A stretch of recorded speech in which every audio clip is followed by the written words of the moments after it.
I didn't know the best way of testing this tool, so I've came up with this idea. I've got long nuts, which I've got bolts in, part threaded bolts, which I've torqued down into each one of them, all different torques.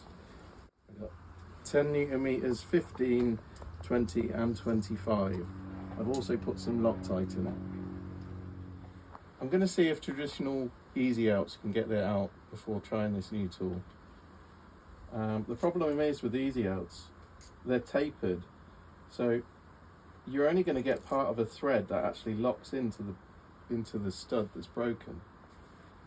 So this one's 10 Newton meters with Loctite on it.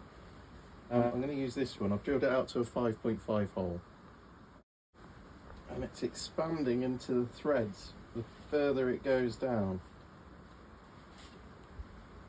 Oh, it's tight. It's getting tighter and tighter in there. God, jeez. That's just going to break, I think.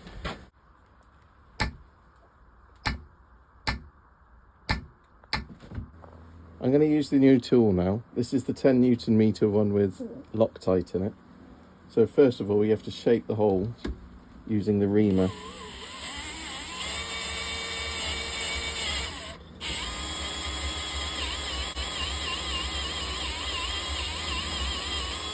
Oh, it's a left-hand cut reamer, and it's grabbed.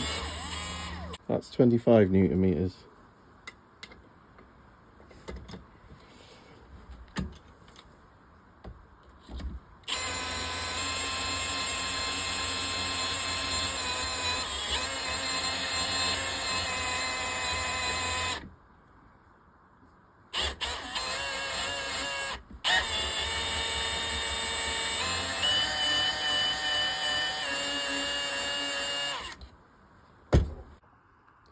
Now that proves traditional methods are no good, whereas just the left-hand reamer managed to get this out. 25 Newton meters, 10 Newton meters, 15 Newton meters and 20 Newton meters.